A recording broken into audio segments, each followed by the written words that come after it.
नमस्कार।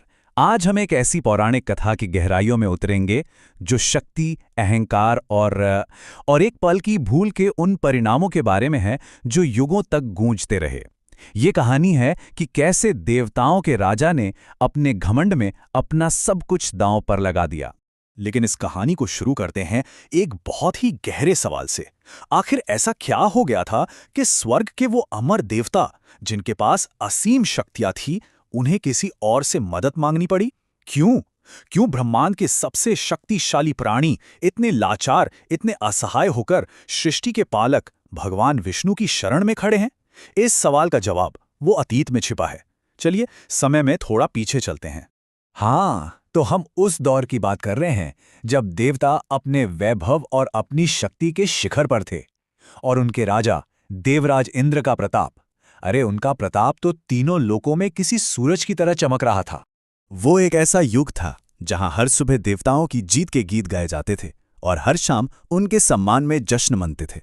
देवताओं का शासन ही सर्वोच्च था, उनकी शक्ति अजय और उनका वैभव हमारी कल्पना से भी परे था। और इस सुनहरे दौर के इस पूरी शक्ति के केंद्र में सिर्फ एक नाम था, देवराज इंद्र। एक ऐसा नाम जो ताकत, अधिकार और ऐश्वर्य का दूसरा नाम बन चुका था। तीनों लोकों में बस उन्हीं की जय जयकार होती थी। जरा सोचिए, एक ऐसा राजा जिसके एक हाथ में वज्र जैसी विनाशकारी शक्ति हो और दूसरे हाथ में कुबेर का पूरा खजाना। इंद्र सिर्फ एक राजा नहीं थे, वो शक्ति और समृद्धि के एक जीते जागते प्रतीक थे। उनका जीवन तो जैसे एक कभी न खत्म होने वाला उत्सव था और उनकी शक्ति पर कोई सवाल ही नहीं उठा सकता था। लेकिन कहते हैं ना कि अपार शक्ति अपने साथ एक गहरा अंधेरा भी लाती है। और कहानी का रुख एक ऐसी घटना से मुड़ता है जहां इंद्र के अहंकार ने सब कुछ बदल कर रख दिया। इंद्र अपने वैभव के नशे में इतने चूर हो गए कि वो ये भूल ही गए कि शक्ति एक जिम्मेदारी होती है, कोई अधिकार नहीं। और बस इसी अहंकार ने उनकी सबसे बड़ी और विनाशकारी भूल की नींव रखी। तो हुआ ये कि एक दिन देवराज इंद्र अपने दिव्य हाथी ऐरावत पर सवार होकर विहार कर रहे थे। रास्ते में उनकी मुलाकात हुई परम तेजस्वी ऋषि दुर्वासा से। ऋषि ने खुश होकर उन्हें भगवान विष्णु का प्रसाद, एक दिव्य फूलों की माला, आशीर्वाद के तौर पर दी। पर इंद्र अपने ही घमंड में चूर उस प्रसाद का सम्मान क्या करते, उन्होंने बड़ी लापरवाही से माला को ऐरावत के माथे पर डाल लिया। अब हाथी को उस माला की तेज सुगंध से परेशानी हुई और उसने अपनी सूंड से खींचकर माला जमीन पर फेंकी और पैरों से कुचल दी। ये सिर्फ एक माला का अपमान नहीं था, ये एक संत के आशीर्वाद का और खुद भगवान के प्रसाद का अपमान था। और बस यही वो अपमान था जिसने ऋषि दुर्वासा के क्रोध की ज्वाला को भड़का दिया। एक ऐसा क्रोध जो अब इंद्र के भाग्य को हमेशा के लिए अंधेरे में धकेलने वाला था। जरा सोचिए, एक दिव्य आशीर्वाद को ठुकराने की कीमत क्या हो सकती है। इंद्र को इसकी कीमत चुकानी पड़ी और वो कीमत इतनी भारी थी कि उसे चुकाने में युग बीत गए। ऋषि दुर्वासा का हर शब्द किसी वज्र की तरह इंद्र पर गिरा। उन्होंने श्राप दिया, इंद्र, जिस ऐश्वर्य, जिस श्री के घमंड में चूर होकर तुमने मेरा और इस दिव्य भेंट का अपमान किया है, वही श्री, वही लक्ष्मी अब तुझे त्याग देगी। तुम्हारा स्वर्ग, तुम्हारा इंद्रलोक श्रीहीन हो जाएगा। शाप कोई मामूली शब्द नहीं थे। उनका असर तो तुरंत होना शुरू हो गया। इंद्र का वो गौरवशाली स्वर्ग, अपनी आत्मा, अपना तेज, अपनी चमक, सब कुछ खोने लगा। अब देखिए, ये समझना बहुत जरूरी है कि श्रीहीन का मतलब क्या था। ये सिर्फ पैसा या दौलत खोना नहीं था। नहीं, श्री का मतलब होता है दिव्यता का सार, तेज, शक्ति, सौभाग्य, सुंदरता और जीत। तो श्रीहीन होने का मतलब था स्वर्ग की हर अच्छी और पवित्र चीज का खत्म हो जाना। स्वर्ग अब बस एक बेजान, बिना चमक का ढांचा रह गया था। ये जो बदलाव था, ये जमीन आसमान का फर्क था। श्राप से पहले देवता तेजस्वी थे, अजेय थे, और श्राप के बाद वही देवता शक्तिहीन, कांतिहीन हो गए। उनका चमकता स्वर्ग अब अंधेरा और बदनसीब हो चुका था। जब श्री ही चली गई तो देवताओं का बल भी चला गया। वो इतने कमजोर और लाचार हो गए कि अपने ही घर की, अपने स्वर्ग की रक्षा करने लायक भी नहीं रहे। और देवताओं की इसी कमजोरी का इंतजार कर रहे थे उनके पुराने दुश्मन, असुर। दैत्यराज बलि की अगुवाई में असुरों की सेना ने उस शक्तिहीन स्वर्ग पर हमला किया और बहुत आसानी से उसे जीत लिया। देवताओं को अपने ही घर से निकाल दिया गया। और यहीं हमारी कहानी घूमकर वहीं आ जाती है जहां से हमने शुरू किया था। अपना सब कुछ खोकर शक्तिहीन और असहाय देवता इंद्र के नेतृत्व में भगवान विष्णु की शरण में पहुंचे ताकि वो अपना खोया हुआ वैभव वापस पा सकें। और यहीं से उनके उद्धार की वो महान गाथा शुरू होती है। अपनी हार से पूरी तरह टूट चुके देवता ब्रह्मा जी के साथ एक आखिरी उम्मीद लेकर पहुंचते हैं शांत क्षीर सागर के तट पर। देखिए, बाहर का माहौल कितना शांत है, लेकिन उनके दिलों के अंदर एक भयानक तूफान चल रहा था। और जैसे ही देवताओं ने पुरुष सूक्तम का पाठ किया, एक दिव्य रोशनी फैलती है और भगवान नारायण प्रकट होते हैं। इंद्र की हालत देखकर उन्होंने कोई दया नहीं दिखाई, बल्कि उनके चेहरे पर थी एक शांत, रहस्यमयी मुस्कान। ये मुस्कान एक ऐसे मास्टर स्ट्रैटेजिस्ट की थी जिसके पास प्लान पहले से तैयार था। और यहीं पर भगवान नारायण ने वो पहली बात कही जिसने पूरा खेल बदलने की नींव रख दी। उन्होंने देवताओं को समझाया कि देखो, ताकत वापस पाने का रास्ता जंग के मैदान से नहीं, बल्कि विनम्रता और दिमाग से होकर जाएगा। ये सिर्फ सलाह नहीं थी, ये एक बहुत बड़े गेम की पहली चाल थी। तो आखिर क्या था नारायण का वो हैरान कर देने वाला समाधान? वो कौन सा प्लान था जो किसी ने सोचा तक नहीं था? मजे की बात यह है कि देवताओं की खोई हुई शक्ति का जवाब उसी क्षीर सागर की गहराइयों में छिपा था, जिसके किनारे वो निराश खड़े थे। मिशन का नाम था समुद्र मंथन। इसे आप कह सकते हैं ब्रह्मांड का सबसे बड़ा और सबसे मुश्किल प्रोजेक्ट। इस दूत के विशाल सागर के अंदर छिपा था अमरता का वरदान, अमृत, और इसे बाहर निकालना ही देवताओं को बचाने का इकलौता रास्ता था। लेकिन इस अमृत को पाने की एक कीमत थी, और वो कीमत सुनकर इंद्र समेत सभी देवता हैरान रह गए। नारायण ने कहा, ये काम अकेले देवताओं के बस का है ही नहीं। इसे पूरा करने के लिए उन्हें अपने सबसे बड़े दुश्मन यानी असुरों के साथ एक संधि करनी पड़ेगी। देखिए, नारायण का लॉजिक बिल्कुल साफ और प्रैक्टिकल था। उन्होंने समझाया, अभी तुम सब शक्तिहीन हो और असुरों के पास ताकत की कोई कमी नहीं है, तो करना यह है कि उन्हें अमृत का लालच देकर इस काम में शामिल करो। याद रहे, वो तुम्हारे दोस्त नहीं बनेंगे, वो बनेंगे तुम्हारे टेम्परेरी पार्टनर्स। ये दोस्ती नहीं, ये एक स्ट्रैटेजिक डील थी। और नारायण की इसी दिव्य रणनीति को लेकर इंद्र अपने सारे डर को पीछे छोड़कर उस जगह पहुंचे जहां कोई देवता जाने की सोच भी नहीं सकता था, सीधे दुश्मन के इलाके में, पाताल लोक राजा बलि से मिलने। अब पाताल लोक का माहौल स्वर्ग से एकदम उल्टा था। चारों तरफ धधकते ज्वालामुखी, खतरनाक असुर पहरेदार, और बीचों बीच अपने विशाल सिंहासन पर बैठे थे दैत्यराज बलि। उनके बगल में थे उनके गुरु शुक्राचार्य। माहौल में एक अलग ही तनाव था। यहां इंद्र ने अपना घमंड नहीं, बल्कि नारायण की सिखाई कूटनीति का इस्तेमाल किया। उन्होंने लड़ाई झगड़े की बात ही नहीं की। उन्होंने तो एक तरह से एक बिजनेस प्रपोजल रखा। दैत्यराज बलि, क्यों न इस लड़ाई को खत्म करें और मिलकर कुछ ऐसा करें जिससे हम दोनों ही अमर हो जाएं। अब बताइए, ऐसा ऑफर कौन ठुकरा सकता था? इंद्र के इस प्रस्ताव के बाद पाताल लोक की उस सभा में सन्नाटा छा गया। हर कोई एक दूसरे को देख रहा था। अब गेंद राजा बलि के पाले में थी, और उनके एक हाँ या ना पर पूरे ब्रह्मांड का भविष्य टिका था। यहां असुरों के अंदर ही एक बहस छिड़ गई। एक तरफ थे उनके ज्ञानी गुरु शुक्राचार्य, जो साफ साफ कह रहे थे, बलि, ये देवताओं की चाल है, विष्णु हमेशा उन्हीं का साथ देते हैं, भूलना मत। लेकिन दूसरी तरफ थी राजा बलि की अपनी इच्छा, उनकी महत्वाकांक्षा। वो सोच रहे थे, अगर अमृत मिल गया तो स्वर्ग पर हमेशा हमेशा के लिए हमारा राज होगा। और आखिर में राजा बलि के लालच और अहंकार की जीत हुई। उन्होंने अपने गुरु की समझदारी को नजरअंदाज कर दिया। उन्होंने सोचा, ये देवता तो वैसे ही कमजोर हैं, ये हमारा क्या बिगाड़ लेंगे, और अमृत मिलते ही तो खेल ही खत्म हो जाएगा। बस यही सोचकर उन्होंने इंद्र का प्रस्ताव मान लिया। और इस तरह वो हुआ जो आज से पहले कभी किसी ने सपने में भी नहीं सोचा था। राजा बलि ने इंद्र का हाथ थामा और इतिहास की सबसे अनोखी संधि पर मुहर लग गई। धर्म और अधर्म एक ही टीम में एक ही लक्ष्य के लिए काम करने को तैयार थे। दोनों पक्ष अपनी अपनी जीत का जश्न मना रहे थे। देवता खुश थे कि उनका प्लान काम कर गया, और असुर अमृत के सपने देख रहे थे। पर दोनों ही एक बहुत बड़ी सच्चाई से अनजान थे कि जिस नारायण ने इस पूरी योजना की स्क्रिप्ट लिखी है वही इस महाप्रोजेक्ट की नींव का पत्थर भी बनने वाले थे। तो सवाल यह है कि अमर होने के लिए देवताओं और असुरों को आखिर कितनी बड़ी कीमत चुकानी पड़ी? क्या कोई खजाना देना पड़ा या कोई बहुत बड़ा युद्ध लड़ना पड़ा? नहीं, कीमत थी एक पूरा का पूरा पहाड़। और कोई ऐसा वैसा पहाड़ नहीं, बल्कि एक इतना विशाल पर्वत जिसे उठाना तो छोड़िए, अपनी जगह से हिला पाना भी दोनों के बस की बात नहीं थी। और बस यहीं से हमारी कहानी की असली शुरुआत होती है। तो सबसे पहली चुनौती थी एक पर्वत जितनी बड़ी, लिटरली। मंथन के लिए चाहिए थी एक मथनी, एक जायंट चर्निंग रॉड, और इसके लिए चुना गया सोने का मंदराचल पर्वत। पर असली मुश्किल ये थी कि उसे उसकी जगह से उठाकर समुद्र तक कौन लेकर आएगा। ये काम ही अपने आप में एक युद्ध से कम नहीं था। जरा सोचकर देखिए, देव और असुर, मतलब जो सदियों से एक दूसरे के खून के प्यासे थे, वो अब एक ही मकसद के लिए साथ काम करने को मजबूर थे, क्षीर सागर का मंथन।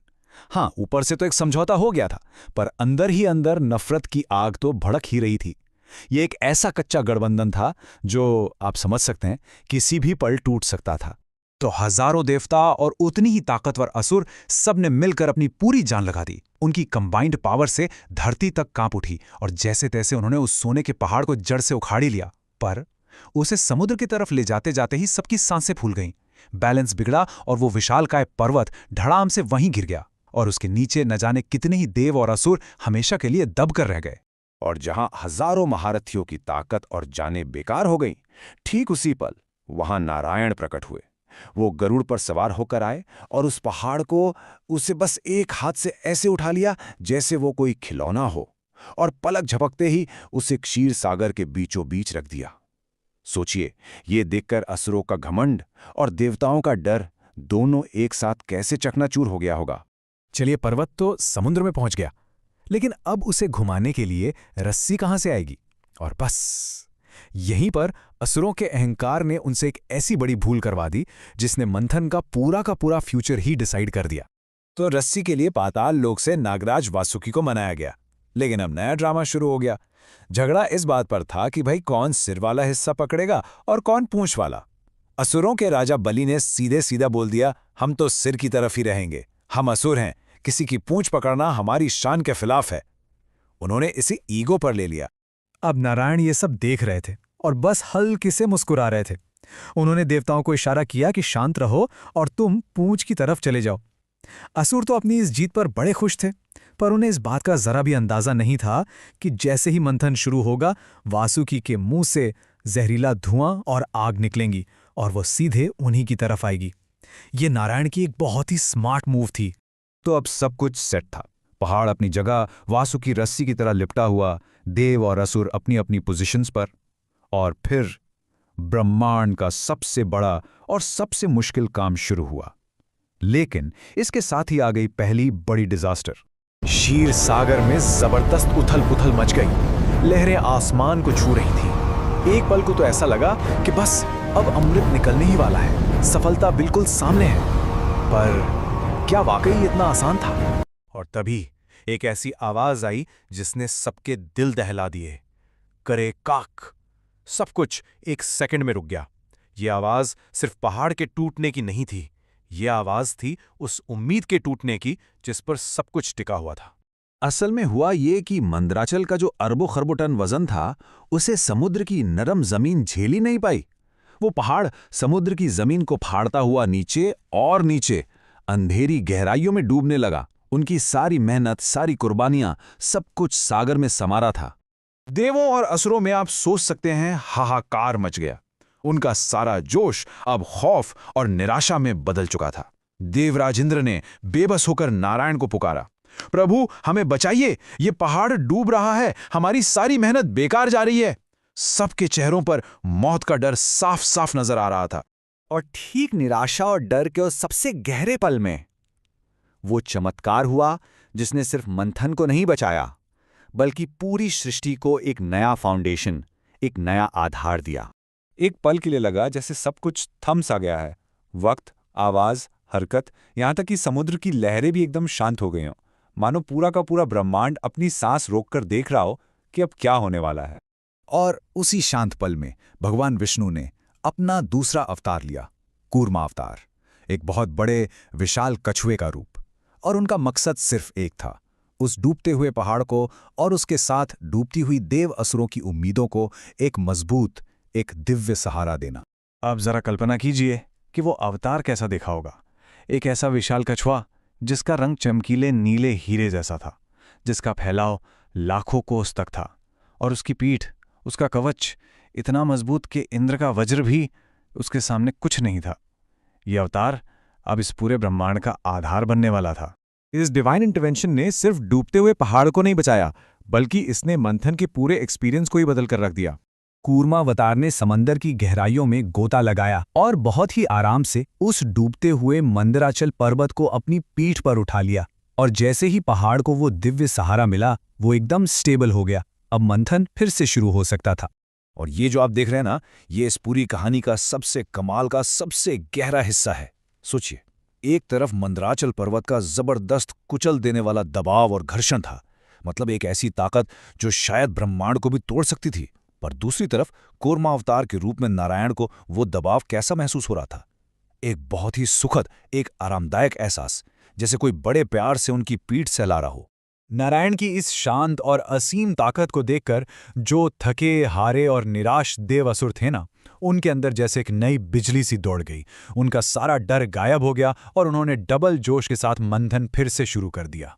तो अब मंथन एक डिवाइन फाउंडेशन पे दोबारा शुरू हो चुका था। पर सवाल यह है कि क्षीर सागर के गर्भ से सबसे पहली चीज क्या निकली? क्या वो अमृत था जिसका सबको इंतजार था, या फिर कुछ ऐसा जिसके बारे में किसी ने सोचा तक नहीं था? आइए देखते हैं कि इस महान मंथन से वो 14 दिव्य रत्न कैसे निकले। तो सबसे बड़ा सवाल यही है कि जब समुद्र की उन अथाह गहराइयों को मथा जाता है तो आखिर निकलता क्या है? जब देवताओं और असुरों ने मिलकर उस विशाल समुद्र को मतना शुरू किया ना, तो सबको यही लग रहा था कि सबसे पहले अमृत ही छलक कर बाहर आएगा। लेकिन जो असलियत थी वो हमारी उम्मीदों से कहीं ज्यादा डरावनी थी। समुद्र ने सबसे पहले कुछ ऐसा उगला जिसने पूरे अस्तित्व को ही खतरे में डाल दिया, और वो था प्राणघातक हलाहल विष। सोचिए, अमृत की जगह समुद्र से एक भयानक, दम घोटने वाला नीला धुआं उठने लगा। ये हलाहल था, इस पूरे ब्रह्मांड का सबसे खतरनाक, सबसे विषैला जहर। इसकी आंच इतनी भयंकर थी कि देवता हों या असुर, सब के सब झुलसने लगे। चारों तरफ बस हाहाकार मच गया। सृष्टि को इस तरह जलते देख भगवान नारायण ने तुरंत सबको एक ही रास्ता दिखाया, भगवान शिव की शरण। अब कैलाश पर विराजमान शिवजी ने जब ये महासंकट देखा ना, तो बिना एक पल गवाए उन्होंने उस पूरे के पूरे विष को अपनी हथेली पर उठाया और पी गए। जी हां, पूरा विष। लेकिन ठीक उसी समय माता पार्वती ने उनका गला पकड़ लिया ताकि वो विनाशकारी जहर उनके शरीर के अंदर ना जा सके। उस भयानक विष के असर से शिवजी का कंठ एकदम नीला पड़ गया और बस यहीं से उन्हें मिला वो महान नाम नीलकंठ। सच में उनका ये सर्वोच्च बलिदान ही था जिसने उस विनाशकारी आग को बुझाया और समुद्र मंथन को फिर से सुरक्षित रूप से शुरू करने का रास्ता साफ किया। अब बारी आती है मंथन से निकले पहले दिव्य रत्नों की। विष का प्रभाव शांत होने के बाद समुद्र के गर्भ से जो सबसे पहला रत्न प्रकट हुआ वो थी कामधेनु गाय। इन्हें सुरभि भी कहा जाता है। अब ये कोई साधारण गाय तो थी नहीं, इसके पास हर मनोकामना को तुरंत पूरा करने की अद्भुत दिव्य शक्ति थी। उस समय ब्रह्मांड का संतुलन वापस लाने के लिए, खासतौर पर पवित्र यज्ञों और ऋषियों के अनुष्ठानों के लिए ये बहुत जरूरी था। इसीलिए इस पहले और अनमोल रत्न को बड़े ही आदर के साथ ब्रह्म ऋषियों को सौंप दिया गया। इसके बाद प्रकट हुए सीधे स्वर्ग के रत्न। जैसे जैसे मंथन आगे बढ़ा, समुद्र से एक के बाद एक 4 अविश्वसनीय उपहार निकले। सबसे पहले आया उच्छह श्रवा, एक बेदाग शुद्ध सफेद घोड़ा जिसके पास हवा में उड़ने की शक्ति थी। राजा बलि इसकी भव्यता पर इतने फिदा हो गए कि उन्होंने इसे तुरंत अपने लिए रख लिया। फिर निकला ऐरावत, बादलों जैसा सफेद और 4 विशाल दांतों वाला एक जादुई हाथी जिसे देवराज इंद्र ने अपनी सवारी के लिए चुन लिया। इसके साथ ही देवलोक की शान बढ़ाने वाला कल्पवृक्ष प्रकट हुआ जो आपकी मांगी गई हर मुराद को सच कर सकता था। और फिर समुद्र की लहरों से परम सुंदर अप्सराएं उभरीं जिनमें रंभा प्रमुख थीं, और वो देवताओं की सभा को सुशोभित करने के लिए स्वर्ग चली गईं। और फिर समय आया माता लक्ष्मी के आगमन का। सच कहूं तो ये इस पूरी कथा का सबसे खूबसूरत और भावनात्मक चरम है। खिले हुए कमल के फूल पर विराजमान एक सुनहरी चमक के साथ धन और समृद्धि की देवी माता लक्ष्मी प्रकट होती हैं। उनके आते ही चारों दिशाओं में एक अद्भुत दिव्य सुगंध फैल गई। वहां मौजूद हर कोई बस उन्हें अपनी ओर बुलाने के लिए बेताब था। लेकिन माता लक्ष्मी ने एक प्यारी सी मुस्कान के साथ भगवान नारायण की ओर देखा, उनका वरण किया और उनके विशाल हृदय में हमेशा के लिए विराजमान हो गईं। अब जो चीजें बाहर आईं, उन्होंने तय किया कि ब्रह्मांड में शक्ति का संतुलन कैसे होगा। सबसे पहले निकली कौस्तुभ मणि, ब्रह्मांड का सबसे कीमती और चमकदार रत्न, जिसकी रोशनी सूरज को भी मात दे दे। इसे भगवान विष्णु ने अपने हृदय पर धारण किया। इसके अलावा भगवान विष्णु को मिला अधर्म का नाश करने वाला महान 5 नैन्य शंख और वो अतुलनीय शारंग धनुष। वहीं दूसरी तरफ असुरों के हिस्से में आई मदिरा की देवी वारुणी। साथ ही स्वर के लिए एक और अनमोल चीज निकली, पारिजात वृक्ष। इस पेड़ के फूल कभी नहीं मुरझाते थे और पूरे देवलोक को महकाते रहते थे। इन सब के बीच एक बहुत ही जरूरी चीज प्रकट हुई, चंद्रमा। अब आप सोचेंगे चंद्रमा क्यों? देखिए, मंथन के शुरू में हलाहल विष ने जो भयंकर गर्मी और विनाश पैदा किया था ना, उसे शांत करने के लिए एक परम शीतलता की बहुत सख्त जरूरत थी। इसीलिए समुद्र से चंद्रमा निकले और इस शीतलता को पूरे ब्रह्मांड में बराबर फैलाने के लिए भगवान शिव ने उन्हें अपने मस्तक पर ही धारण कर लिया, ताकि पूरी सृष्टि को लगातार ठंडक और राहत मिलती रहे। और अब बारी थी उस अंतिम पुरस्कार की, यानी अमृत की।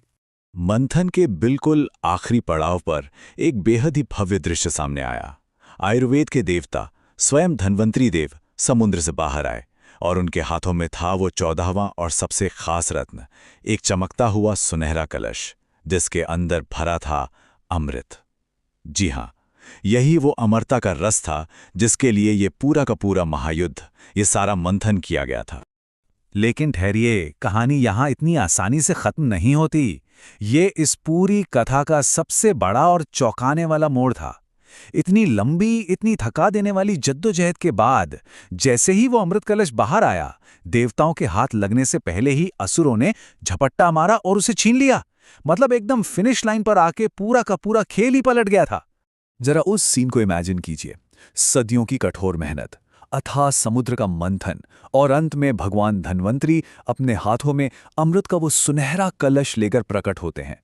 लेकिन तभी अचानक हाहाकार मच जाता है। शांति का वो एक पल छीन झपटी में बदल जाता है। असुर अपने बल के नशे में देवताओं को धक्का देते हैं और वो कलश छीनकर पाताल की तरफ भागने लगते हैं। जरा सोचिए उन देवताओं की बेबसी के बारे में।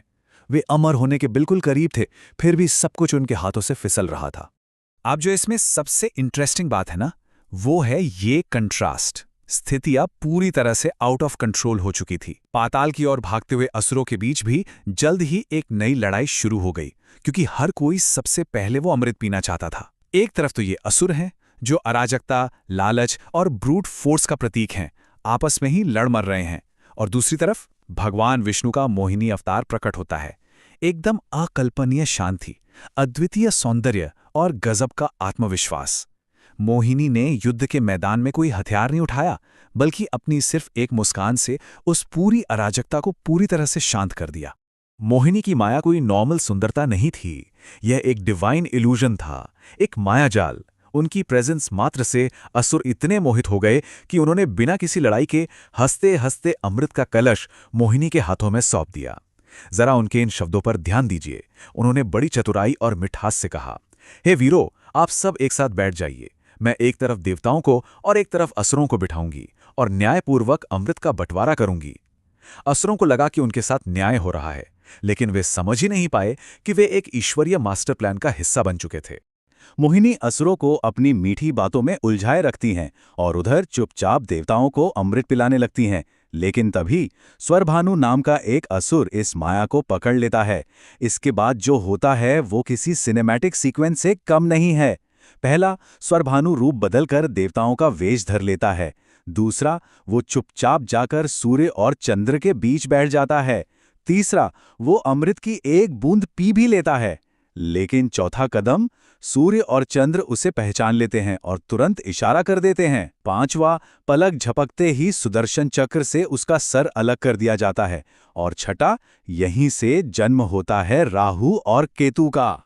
लेकिन कहानी यहाँ खत्म नहीं होती। सुदर्शन चक्र के प्रहार से पहले ही, क्योंकि अमृत स्वरभानु के गले तक पहुंच चुका था, वो मरा नहीं।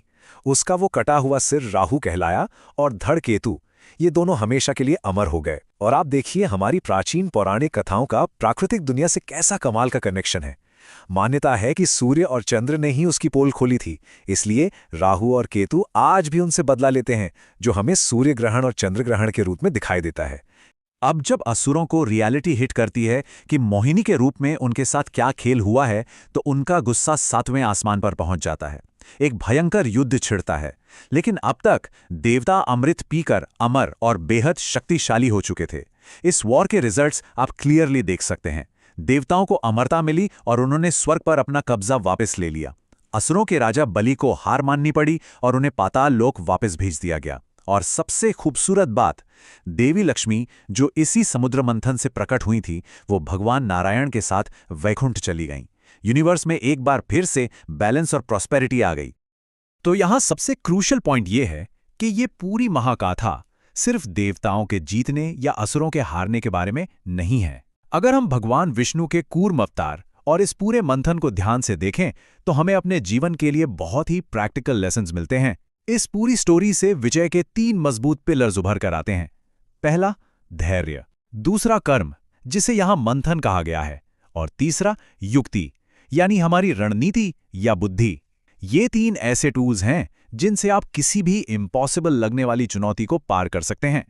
यहां धैर्य और कर्म का कॉम्बिनेशन बहुत डीप लेवल पर काम करता है। धैर्य का मतलब सिर्फ चुपचाप इंतजार करना नहीं होता। इसका मतलब है मुश्किल समय में भी स्टेबल रहना, बिल्कुल वैसे ही जैसे कूर्म अवतार ने उस विशाल मंद्राचल पर्वत का भारी वजन अपनी पीठ पर उठाया और एक पल के लिए भी डगमगाए नहीं। लेकिन सिर्फ स्टेबल रहना काफी नहीं है, उसके साथ चाहिए कर्म। बिना मंथन के, बिना उस लगातार मेहनत के, ना तो वो कीमती रत्न निकलते और ना ही अमृत। धैर्य आपकी नींव है और कर्म वो एक्शन है जो आपको रिजल्ट तक लेकर जाता है। और फिर आती है सबसे पावरफुल चीज, युक्ति। मोहिनी अवतार इसका एकदम परफेक्ट उदाहरण है। जब देवताओं के पास ताकत नहीं बची थी, जब असुर पूरी तरह हावी थे, तब एक सही स्ट्रैटेजी ने पूरा का पूरा गेम पलट दिया। ये हमें बहुत स्ट्रांगली याद दिलाता है कि कभी-कभी ना, चाहे हम कितनी भी मेहनत कर लें, सिर्फ फिजिकल स्ट्रेंथ या अंधाधुन मेहनत ही काफी नहीं होती। सही समय पर अपनी बुद्धि और युक्ति का इस्तेमाल करना उस ताकत को भी हरा सकता है जो देखने में अजेय लग रही हो। इस पूरे एक्सप्लेनर का कोर टेक अवे बस यही है, जीवन में विजय केवल कर्म के मंथन और रणनीति से ही प्राप्त होती है। हम सब के जीवन में अपना अपना समुद्र मंथन चल ही रहा है, राइट? कभी विष निकलता है तो कभी अमृत। लेकिन अल्टीमेट जीत सिर्फ उन्हीं को मिलती है जो कूर्म की तरह धैर्य रखते हैं, जो लगातार अपने कर्म का मंथन करते हैं और जो क्राइसिस के टाइम पर मोहिनी की तरह अपनी युक्ति और बुद्धि का इस्तेमाल करना जानते हैं। तो अब हम इस चर्चा के बिल्कुल अंत में आ गए हैं और जाते जाते एक बहुत ही प्रोवोकेटिव सवाल मैं आपके लिए छोड़ना चाहता हूं। जरा सोचिए, अगर ये सच है कि स्ट्रैटेजी किसी भी ताकत को हरा सकती है, तो आज आपकी लाइफ का ऐसा कौन सा स्ट्रगल है, चाहे वो करियर में हो या पर्सनल लाइफ में, जिसे और ज्यादा जोर लगाने से नहीं बल्कि थोड़ी और बुद्धिमानी और रणनीति से आसानी से सॉल्व किया जा सकता है? ये सच में सोचने वाली बात है। आज के इस डीप डाइव में हमारे साथ जुड़ने के लिए बहुत बहुत धन्यवाद।